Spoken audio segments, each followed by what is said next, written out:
Boker Tov, nous sommes le 5 novembre 2017, le 16 Rejvan 5778, Shavua Tov, Daniel Haïk au micro, David Amara à la technique. Heureux de vous retrouver pour cette première heure d'actualité de la semaine que nous allons débuter dans quelques instants avec un programme ce matin encore un peu modifié. C'est un peu comme cela que ça doit se dérouler lorsque nous avons des invités qui sont en France avec le décalage horaire. Nous leur permettons de se réveiller un tout petit peu plus tard. Ce sera le cas dans quelques instants. Je vais vous l'expliquer. À 8h10, après les grands titres de l'actualité, c'est Eliana Gurfinkel qui nous présentera sa chronique Un jour notre histoire. À 8h20, je vous présenterai la revue de la presse et des médias israéliens.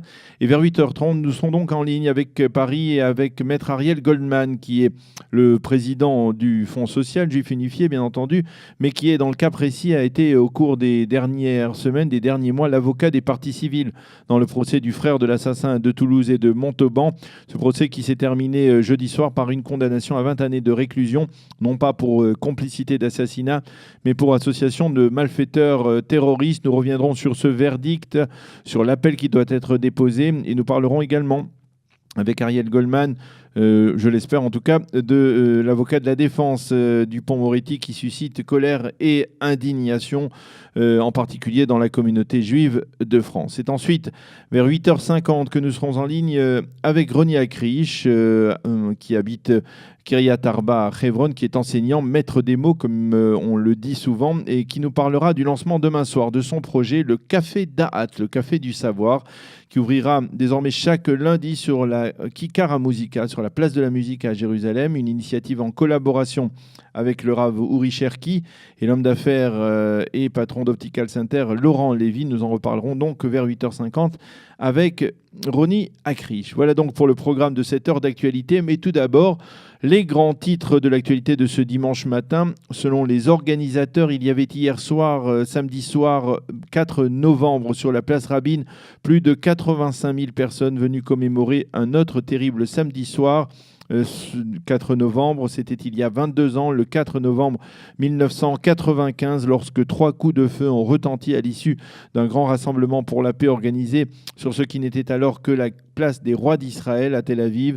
Les organisateurs de la soirée d'hier semblaient satisfaits en constatant ces dizaines de milliers de personnes venues de tout le pays et surtout venues d'horizons politiques divers. Certains participants n'ont pas caché que c'était la première fois qu'il prenait part à un tel rassemblement du souvenir à la mémoire du Premier ministre assassiné.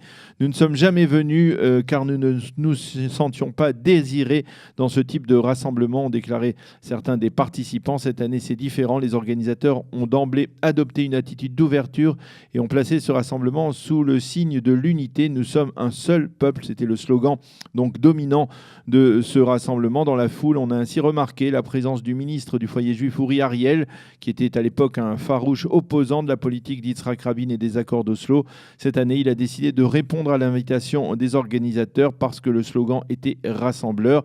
Il faut noter qu'aucun homme politique n'a pris la parole durant cette soirée, uniquement des intervenants de divers courants politiques, comme le président du conseil régional d'Efrat dans le Gush Etzion, Oded Ravivi, qui lui a été convié à prendre la parole. Et même si l'on a pu entendre des sifflets, ça et là, il a pu faire passer son message, un message focalisé, là aussi, sur la nécessité de s'unir et de trouver ce qui nous rapproche au sein de la société israélienne, plus que ce qui nous divise. L'annonce de la démission du Premier ministre libanais Saad Hariri et sa fuite en Arabie Saoudite à la suite d'une tentative d'attentat ont provoqué une onde de choc au Proche-Orient. Et en Israël, Binyamin Netanyahou s'est empressé de réagir en affirmant que ce développement était la confirmation de l'implication grandissante de l'Iran et du Hezbollah dans la région et qu'elle montrait la nécessité de s'unir pour agir contre le régime de Téhéran. Côté israélien, on estime toutefois que cette démission pourrait avoir un impact positif sur l'État d'Israël. Elle pourrait en effet permettre à l'État hébreu de disposer d'une plus grande légitimité et d'une plus grande marge de manœuvre pour lutter ouvertement contre le Hezbollah et tenter ainsi de déstabiliser l'organisation terroriste chiite, qui est le bras avancé, vous le savez, de l'Iran. En politique intérieure, les ministres de la Défense, Avigdor Lieberman, et des Finances, Moshe Kahlon, ont annoncé hier séparément, mais de manière apparemment coordonnée, que dans tous les cas de figure, ils ne rejoindront pas un gouvernement qui pourrait être formé par Avi Gabay, le leader du Parti travailliste, et qu'ils préféreront, dans ce cas, même si Avi Gabay arrive en tête, lors des prochaines élections, ils préféreront rester dans les rangs de la droite israélienne. Ces deux déclarations sont l'expression, on peut le dire, de l'opposition personnelle de Lieberman et de Kahlon envers Avi Gabay, qui était ministre de Kulanu il y a 2 ans et a quitté le gouvernement pour protester contre l'entrée d'Avigdor Lieberman dans ce même gouvernement de Binyamin Netanyahou. Et puis en sport, on pourra saluer d'emblée ce dimanche la brillante prestation du footballeur israélien Eran Zahavi, qui est devenu le roi des buteurs du championnat de Chine dans lequel il joue depuis 2 ans.